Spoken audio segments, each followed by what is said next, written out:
The Consumer Protection Council is a parastatal of the federal government of Nigeria, empowered by the Consumer Act of 1992 to protect rights as it regards goods and services of consumers. The council has the responsibility to eliminate hazardous products from the market, provide speedy redress to consumers' complaints, undertake campaigns, as well as lead to increased consumer awareness. This episode of Big Story looks at the rights of consumers in Nigeria. You're welcome. I'm Amy John Mekwa.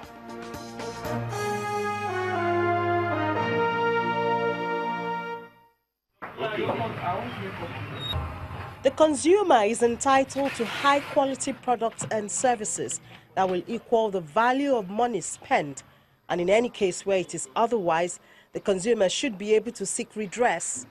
Obviously, this step can only be taken appropriately if rights are known. The major rights of the consumer include right to redress, right to safety, right to information, right to consumer education, and right to choose. I would say to a very large extent that even though there are rights that we have in our law books, but the level of enforcement or protection has not been encouraging. And you have so many reasons for that in this part of the country where we find ourselves. One, most consumers are very complacent about their rights.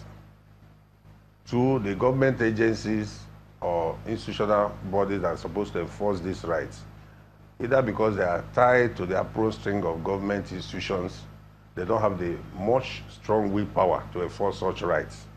And again, some of these law, or most of them, as we were, are moribund that seem to take care of the rights of consumers. So there are so many challenges. Those rights, they actually exist, but we have challenges in terms of execution of those rights.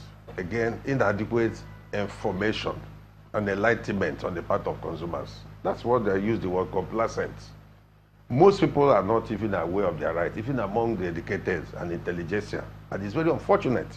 And that's why, government agencies, service providers seem to ride on us and take advantage of that.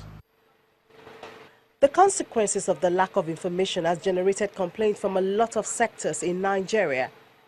In Okeafa Magboro area of Ogun State, the grouse is with the Electricity Distribution Company of Nigeria. They say they were only connected to the national grid in August 2017 after 8 years of living without electricity. Shortly after the connection, they are faced with another problem. We have issue with our estimated bill, our NEPA estimated bill. About 95% of this area have, they were given estimated bill, while little less than 5% were having meters. And on August 12th, they energized this area, which they gave us a bill of 4,500 each house. By September, they gave us a bill of 8,000 plus. So we are trying we have talked to the companies if they can help us to reduce the bills. That is the complaint of the communities. What did they say is the cause of the increase in the bill? Yes, we engaged them, I think last week Thursday. When we engaged them, they said they have only few records with them. And I think with after August, about 500 people has been connected, and they didn't have those records with those companies. I think that was the problem.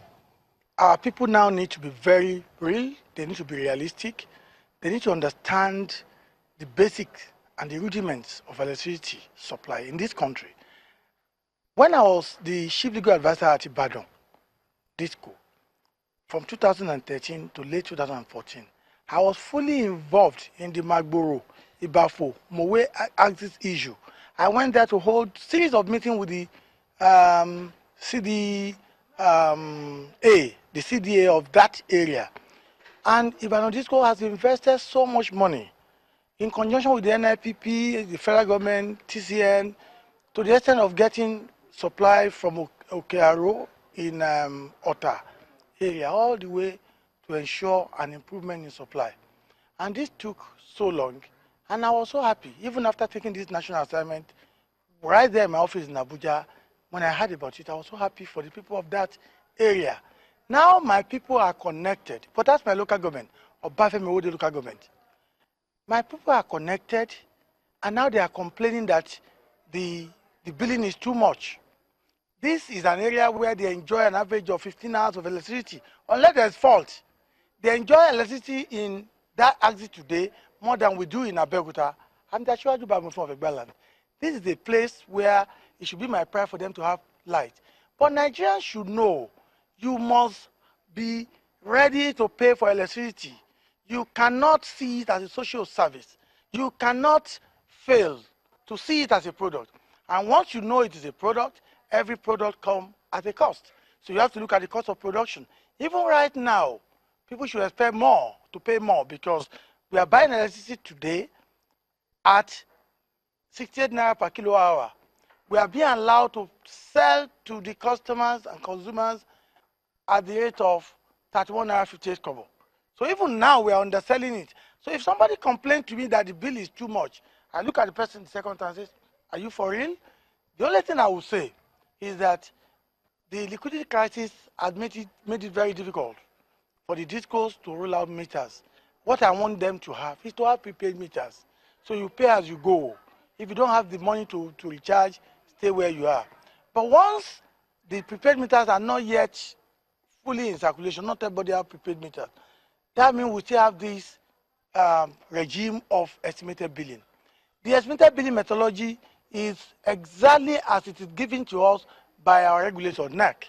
So I'm not saying it is a fair regime. We have cases of underbilling, which is against us. We have cases of overbilling, which is against our customers. So it is not 100% accurate, but we have an idea of what goes into each community or each cluster or each area from that distribution transformer.